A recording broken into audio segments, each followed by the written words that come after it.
E agora, exatamente para comentar algumas das notícias dos jornais de hoje, recebo Rui Riso, é o presidente do SAMS e também do Sindicato dos Bancários do Sul e das Ilhas. Muito bom dia. Muito bom dia. Bem-vindo. Muito obrigado. Então, 25 anos do SAMS, né, do hospital? Sim, 25 anos do hospital. O SAMS foi fundado em 75 para começar a trabalhar em 76, especificamente para apoiar os trabalhadores bancários que não tinham qualquer apoio por parte do Estado na saúde.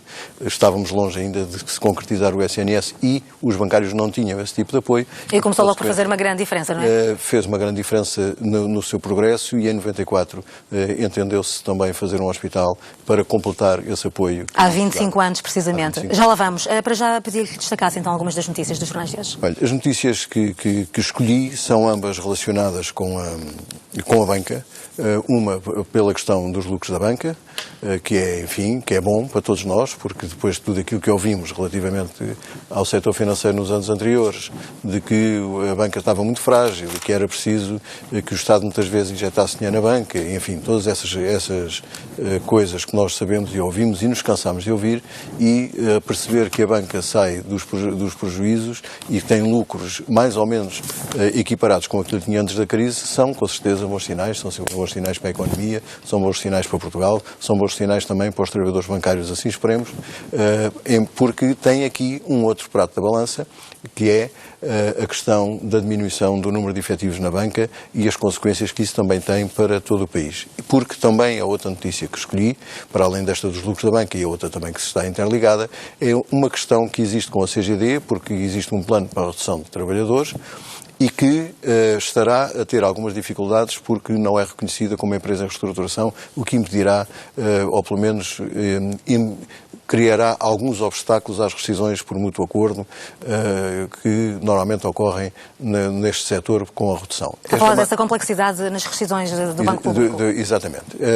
Todos nós queremos que o Banco Público gere lucros, não é? Porque só gerando lucros é que os portugueses não são chamados, neste caso concretamente, claro, a pôr dinheiro, ou assim o Estado também com certeza recebe parte desses lucros como o único acionista do banco. Mas é preciso lembrar-nos a todo momento que o que está a acontecer em Portugal, e sobretudo de acordo também com a notícia que vem, que a banca ainda tem espaço para se consolidar mais, ou seja, que há espaço para desaparecerem bancos, para ficarem bancos, para que os outros bancos fiquem maiores, é bom que nos recordemos todo o processo, porque quando os bancos se juntam, fecham agências, perdem-se postos de trabalho, e, sobretudo, criam-se também dificuldade nas populações no acesso aos serviços bancários. Ou empurramos tudo para as internets, para os meios eletrónicos, ou então estamos aqui com alguns problemas de acesso aos serviços bancários mínimos, muitas vezes, porque neste momento já há alguns apagões em Portugal relativamente a serviços bancários e relativamente a agências. Muito bem, vamos avançar então para aquilo também que o Draz cá no fundo estes 25 anos do SAMS, a assinalar, não é? Desde 1994, seja contado, não tem problema. Preciso de um copo de água?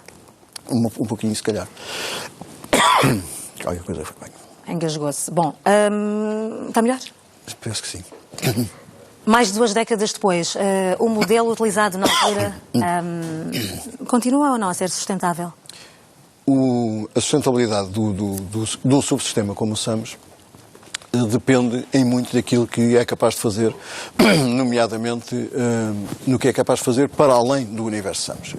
Em poucas palavras, isto explica-se, porque é assim, quando em 1975 os SAMS foram fundados, e já referi, uma das razões principais que levou a que fossem fundados era os trabalhadores bancários não terem apoio por parte do Estado, quando se fez o subsistema e quando se entendeu que aquele subsistema, para além de financiador, deveria ser também prestador de cuidados de saúde, é bom que nos coloquemos na época. Ao tempo não havia nem hospitais privados, não havia muitas clínicas privadas, havia locais onde o próprio SAMS, na altura, fazia deslocar médicos de determinadas especialidades inexistentes naquelas regiões. Posso lembrar-me de os oftalmologistas que iam ao Algarve, os ginecologistas e obstetras que iam à Covilhã, porque não havia médicos, e então nós, o SAMS, fazia deslocar esses médicos para apoiar, naturalmente, os trabalhadores bancários e as trabalhadoras bancárias e os seus cônjuges. Do essencial, o que é que mudou efetivamente quando olhamos para o SAMS 25 anos depois? O que muda são,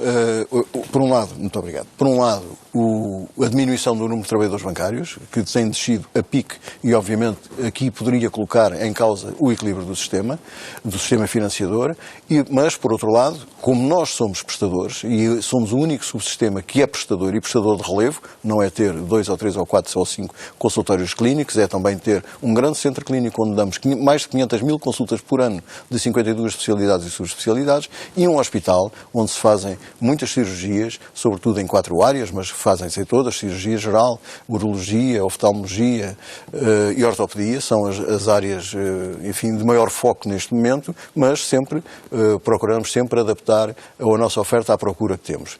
Portanto, e conseguem responder à procura? Temos conseguido responder, felizmente temos, enfim, uma posição muito prestigiada no mercado da saúde em Portugal e nomeadamente na área da Grande Lisboa, independentemente de haver muita oferta, nós continuamos a fazer o nosso trabalho, todas as pessoas sabem que as nossas práticas são as práticas que são dedicadas aos trabalhadores bancários, portanto o sistema financiador e prestador preocupa-se com ambas as vertentes e isto, enfim, com certeza dá-nos aqui um cariz muito diferenciado relativamente a outras unidades que só vendem serviços ou relativamente a outros subsistemas que só financiam. O exemplo aqui concreto é naturalmente a ADSE, que é um subsistema apenas de financiamento e que muitas vezes para o seu equilíbrio procura não reduzir custos, mas evitar pagar, enfim, ou estabelece tabelas de preço, muitas vezes que são relativamente estreitas, considerando as práticas clínicas de qualidade. E temos que levar estas coisas com muita ponderação, porque uma pressão muito grande também sobre os fornecedores pode levar a que os fornecedores deixem de fornecer, porque isto tem que ser bom para todos, não é? Claro. Não queria concluir, antes de fazer aqui referência também ao facto de hoje, e passados 25 anos, o SAMS, este hospital ser muito mais abrangente, não é? Mais abrangente, ou seja, não se restringe àqueles a quem se dedicava há 25 anos, está aberto a mais gente. Naturalmente, à medida que se foi libertando capacidade por redução da procura, porque temos menos beneficiários, fomos colocando no mercado a nossa capacidade sustentária. Isso é um bom sintoma também, não é? Pensamos que sim, e, por exemplo, um dos grandes, neste momento, um dos clientes importantes em subsistemas é também a ADSE, com quem também temos acordos naquilo em que nos conseguimos acordar e em que nos conseguimos encontrar. Portanto, os acordos não são unilaterais, são naturalmente, têm que ser interessantes para ambas as partes e é isso que procuramos fazer a cada momento, pondo sempre a qualidade à frente. Muito bem, parabéns então, 25 anos do SAMS, deste hospital, mais de 2 décadas depois então, este modelo que era utilizado continua, como disse, a ser sustentável, não é? Sim, senhora. Até à próxima. Muito obrigado, até à próxima. O Presidente do SAMS. Saímos para um brevíssimo intervalo neste jornal. Até já.